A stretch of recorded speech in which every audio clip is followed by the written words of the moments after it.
lot of people know Mo3 as one of the up-and-coming rappers in Dallas. Sings and raps with a lot of pain in his voice.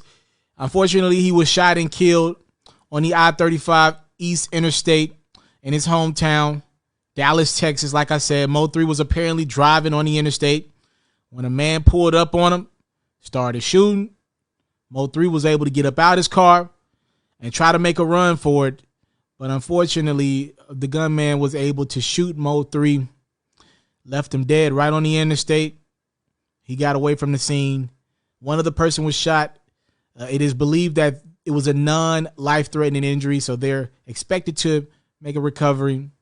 But again, we did lose Dallas's own Mo3 as he was continuing just to progressing in his career, still gaining that momentum.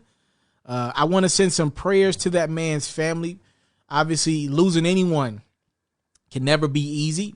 But when you combine the fact that this gentleman was likely the staple and the financial figure for his family during this present time, him being the artist, getting his music off the ground, a lot of steam in Dallas. And, I talked to some of my friends and family that live in Dallas, like, Dallas has long lusted for that artist that has really popped off the ground. A lot of people believe Yella Beezy was the guy. He still got a wave, but Mo3 was the guy I believed had the opportunity to really be Dallas's premier act because he had a lot of talent. And the fact that that gentleman has been taken away from us like so many artists have been in 2020.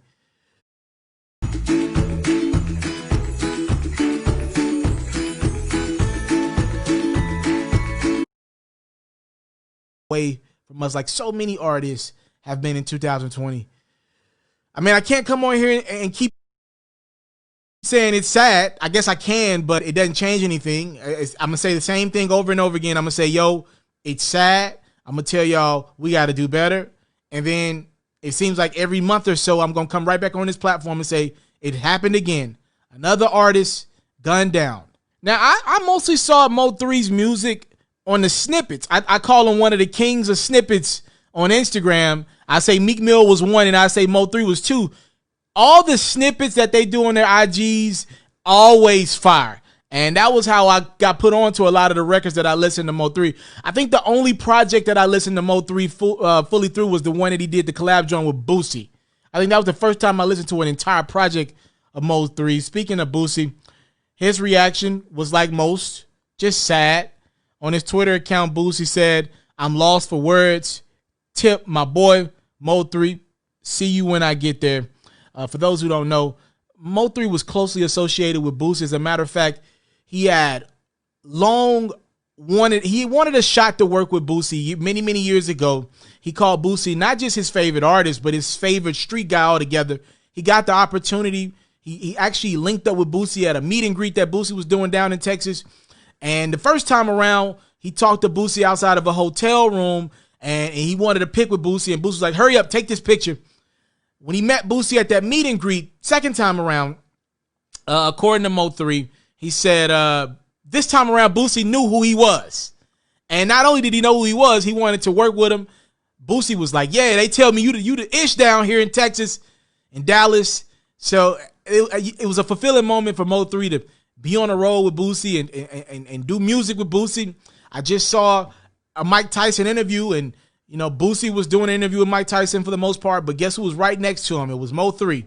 Boosie was grooming Mo3 to be a big deal. Boosie believed in Mo3, so you obviously know he's heartbroken by this one. A lot of people heartbroken by this one. I saw Mo3's manager, Brandon Rainwater. I want to read you guys a couple things that Brandon had to say about his artist, Mo3. He said he spoke for the black community, the white community, the Mexican community, for all races. We lost a good speaker, a good poet, and an artist. He never cared what anybody else said about you. He took how he looked at you, and that's how he looked at you. He didn't care about the surrounding sounds. He gave me a job, and I ain't ever been nobody. He went on to say, in the midst of COVID and this year that we've had, when COVID first came, Mo3 went house to house paying everybody's rent. He bought people's shoes. He was a good-hearted person. Those are some words, again, from Brandon Rainwater. That was the manager of Mo3.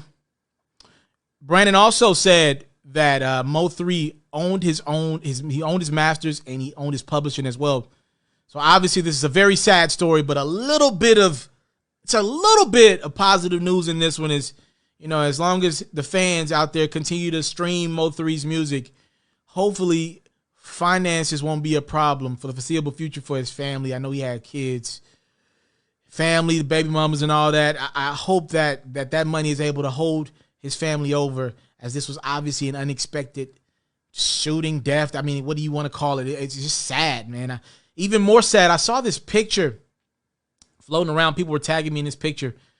Remember, King Von had got killed in Atlanta, where he was living at just 6 days earlier.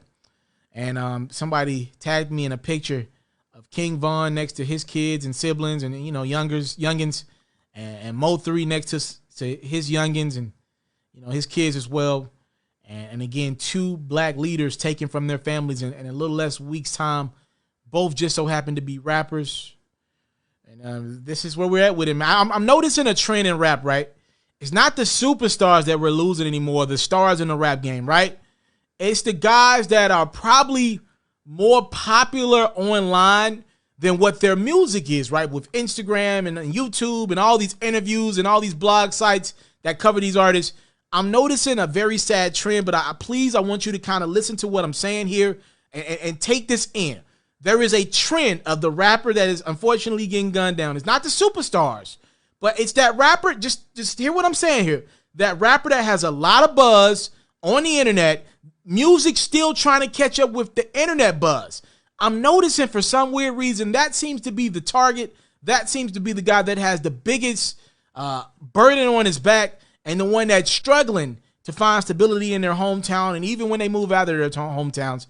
So again, I want to send some prayers and some love to Mo3's family. Actually, I'm going to leave this video and actually really pray for Mo3's family, King Von's family as well during this very tough time. I'm assuming for all parties involved. I'm wishing for justice in all these situations, man. Whatever justice is, by the way, I'm wishing for it. Rest in peace to Mo3, gone too soon. Taken away from not just his fans, not just the rap game, but most importantly, his family at the age of 28.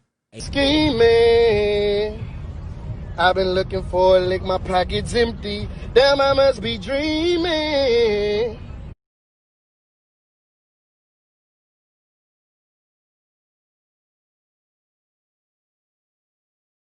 Be dreaming. Cause the partners that I love say they gon' kill me, and that just might be the reason. I'm so numb to the pain, I go dumb in the brain. My partner gotta be silent like the blood in my vein. I'm so tired of broken love and tired of hoes running game. Baby, what's the motive? I gotta stay focused. The love I got for you is not the same, you gotta show me. We selling dope out in the rain, got tired of them eviction notices. When I ain't ever thank your baby girl, she barely noticed me. I won't tell her so. When it get real, oh, I'm a shark. Hope the light don't ever shine on the shit that I did in the dark. Like the time we slid and hit old board and put the car in park. But that's enough about that part. I'm still working on my heart. You see my picture like it's art. Painting like Picasso, pull up semi-auto. You get whacked tomorrow. This ain't Grand Theft Auto. Nigga, this is real life and I feel like we get real. I earn my real stripes. Can you put your arms around me, girl, and fuck me like the last time? And I don't mean to be a problem, but it hurt me, yeah, when I think about the bad times. I put my stick down, they gon' make me get down. So bitches on me, they gon' make a nigga flash out. So can you put your arms around me, girl, and fuck me like the last time? Why